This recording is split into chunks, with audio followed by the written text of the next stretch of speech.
I'm Aryo Sumaryanto with 3 last number student 151 as captain team. Hello everyone, my name is Lukman Hakim. I'm from vocational school with last 3 student number is 116. Hello, my name is Bayu Azurofi and I'm from vocational studies. Hello everyone, my name is Rifki Adisaputra. I'm from vocational school and number of student J0411231038. The Pasti Papua program was launched in September 20 and 24 by the Indonesian Ministry of Health, PT Freeport Indonesia, and USAID to reduce stunting with target 30% reduction in 3 years and strengthening the capacity of 12,000 puskesmas and posyandu, including in Papua. The initial coverage of this program includes 3 critical districts. First, Mimika District as a mining center with high population density. 2. Nabiria District with child malnutrition rates reaching 40%, and Asmat District with cases of malnutrition and poor sanitation. President Donald Trump imposed a 90-day freeze on all foreign aid, including USAID, for priority evaluation. This has the direct impact of $15 million loss of funding for 2024 to 2025 and raise healthy drug distribution and health workers training. A summary of impact of the USAID fund freeze can identified in the table on this slide, with 2 aspects as the main subjects, namely the areas affected and the target and the benefits of the fund freeze. Based on the previous background, we initiated 3 potential solutions that are integrated with each other. The green economy concept is an economic system that combines economic growth with environmental sustainability and social justice. This solution utilizes abundant natural resources such as forests, spices, seafood responsibility, and creates new environmentally friendly jobs. The green economy is not just about the environment, but also financial security. It reduces dependence on imports and creates local value chains. Then digitalization of the local economy. Limited infrastructure and access to information hamper Papua's economic growth, and digitalization can open markets, increase efficiency, and cut depends on external funding. The point is, digitalization is the key to breaking Papua's geographic isolation and accelerating inclusive economic growth. Since 2024, the Ministry of Health, together with Freeport Indonesia and the United States Agency for International Development, or we known as USAID, has launched a social program called Pasti Papua. This program has the aim for the reducing stunting rates in Indonesia, especially in Eastern Indonesia. USAID provide assistance for the $500 for this program. In addition, USAID also helps many non-governmental organizations. One of which organization is Econusa. Econusa received funding from USAID to establish a fishing boat registration program, community economic management training, and protect area supervision. However, at the beginning of the 2025, the President of the United States, Donald Trump, announced the temporary suspension of the USAID agency due to allegation of corrupt practice in it. This is certainly provide a difficult position for the sustainability of the program Pasti Papua and the program from Econusa. This is what encouraged us to provide innovative solution to solve these 2 problems. Now let's discuss how we formulate a solution to this problem. We can see in the flowchart, USAID, which was initially the main distributor of the fund for the program Pasti Papua, and the other assistant to Econusa was temporarily stopped for the 90 days. This had the impact of the funding problems on the 2 beneficiaries of the fund. So the solution we present is the financial independence of Econusa. We consider the Econusa has the right platform to be involved the channeling fund for the Pasti Papua programs. This is because of their position directly in the Papua area. and experience in the providing social assistance for local people in Papua. But this is certainly cannot be just an idea. It requires financial independency from Econusa. An innovative program is needed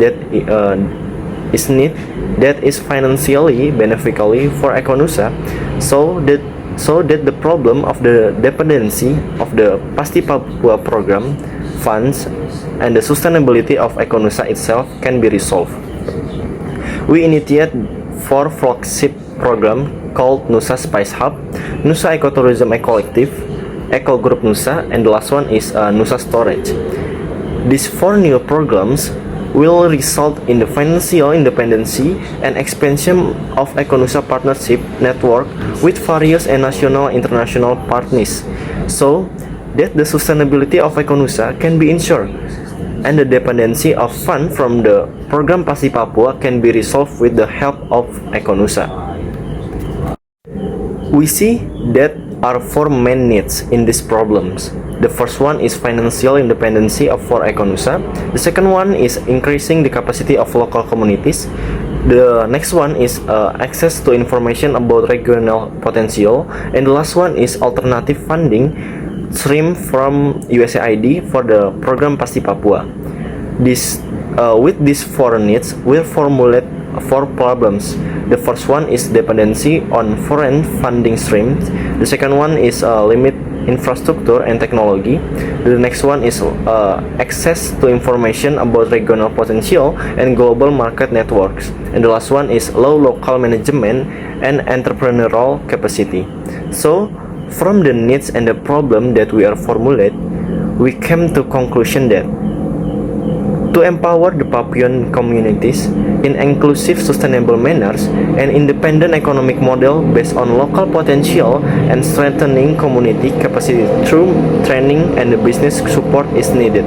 Dependency of foreign funds can be reduced by encouraging local financing and strategic partnership. There's critical roles of stakeholders involved in this project. The central government serves as the national fund providers, setting the overarching policy and priorities. Local government act as regional policy implementers, translating this policy into actionable plans on the ground. NGO like Econusa play a vital role as program implementers, focusing on community engagement and delivering tangible outcomes. Finally, private companies contribute funding and technical experience, ensuring the program's sustainability and scalability. This collaborative framework underscores the importance of cross-sector synergy in addressing both immediate challenge and long-term goals. The Nusa Spice Hub represents a significant initiative aimed at transforming Papua's endemic spice industry. By partnering with local farmers, this program creates a farm-to-export pipeline for spices such as nutmeg, cinnamon, and vanilla, tapping into the Middle Eastern market through organic and halal certification. This approach not only supports the local economy, but also aligns with Papua's unique agricultural potential. By ensuring high-quality production and strategic market access, the Nusa Spice Hub contributes to economy diversification and empowers local communities through the sustainability practices. Nusa Ecotourism Collective Program is not just ordinary ecotourism program, but ecotourism program that relies on art, life, religion, and the natural wealth of Eastern Indonesia. This program will provide a direct experience of the life of the Asmat and Dani tribes. Besides that, this program will be packed with the theoretical performance that will arise the value of regional history. And at the end, there will be to enjoy to the natural beauty of the Eastern Indonesia. So this program will be involve many stakeholders, starting from the Ministry of Tourism, local government, Econusa, and the local community itself. This program also has a goal to support preservation of the wealth of Eastern Indonesia, which is rarely highlighted by outside world. On the other hand, empowering local community is also on the target of this program. This program has the following objectives include cultivation of black shoulder fly for organic waste management, animal feed production, and liquid fertilizer, and then reduce and manage organic waste from various regions and sales of maggot-based organic fertilizer. As a detail, organic waste in traditional market and farm is an environmental problem, while farmers depend on expensive imported feed. And based on this case, the Eco Group Nusa program used a black soldier fly or BSF technology. This insect larva convert 10 tons of organic waste per month into a high protein animal feed, replaces 40% of local chicken feed requirement, and liquid fertilizers that can be sold off plantation at 30% cheaper than synthetic chemical fertilizers. Black soldier fly or BSF larva contain higher protein than soybean or fish meal, with a protein content of 30 to 35%, with essential amino and acid lysine and methionine, which are more balanced for poultry growth. The lauric acid content in BSF reach 20 to 30%, which is a natural antimicrobial that reduces dependence of synthetic antibiotic. It also contains key mineral including calcium and phosphorus, which are more easily absorbed by livestock than in organic source such as limestone. The program is a partner with environmental agency who provided the waste treatment site and the farmers who purchased the feed with a 20% subsidy from the program. The 40% cheaper BSF feeds help smallholder farmers increase production without relying on imports. In Jayapura, for example, chicken farmers reduce feed costs from IDR 10 million per month to IDR 6 million per month with BSF. Okay, the last program is Nusa Storage. What's the Nusa Storage? Increase the production of agricultural commodities in the Papua region by handling crops to prevent food loss. And for the details, the program is creating a post-harvest storage warehouse to overcome food loss. The post-harvest warehouse is made using bioenergy from the agricultural waste, and the contract construction of post-harvest warehouse use APBN funds and the private company assistance funds. And the relevance of the program is this can reduce food loss and help farmers store their crops. Okay, so what the impact of our idea? For the first is people, because the people improving the quality of life Papuans through access to funding and training, local economic opportunities to reduce stunting and poverty. And the second impact is planet. Models such as maggot farming support a circular economy by reducing organic waste. Ecotourism incorporates the concept of nature conservation. And the third is prosperity. Economic diversification based on spices tourism store is one way to support inclusive economic growth. And the fourth impact is peace. Active improvement of insidious of local communities create a sense of belonging and strengthens social cohesion and trust in government and development partners. And the last impact is partnership.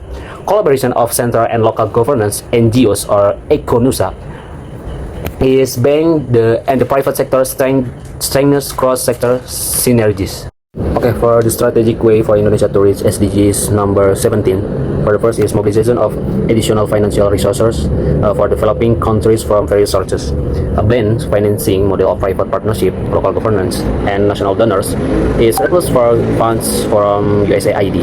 And the second is access to green technology. Maggot cultivation as a waste management solution and substitute for imported feeds is an upright and environmentally friendly technology adopted by local communities. And the third is capacity building assistance. All the program emphasizes community training, certifies tour guides, young content creator, spice farmer management training. And next is multi-stakeholder partnership to support SDGs. The partnership between Econusa, central or regional governance, companies, insidious communities, and forms a cross-sector collaboration model based on SDGs. And the last is private funding for the sustainable development programs. The improvement of private companies in community development or empowerment projects, such as providing financial to business for training of facility construction, is an example of private sector and involvement in local development. By integrating financial independence, inclusive economics model, and community capacity building, this initiative improved the quality of life for Papuans while addressing critical issues such as stunting and poverty. Environmental efforts like maggot farming and ecotourism promote the circular economy and conservation. This collaborative model involving governments, NGO, and private sectors like a company exemplifies the principle of SDGs Goals number 17, Partnership for the Goals.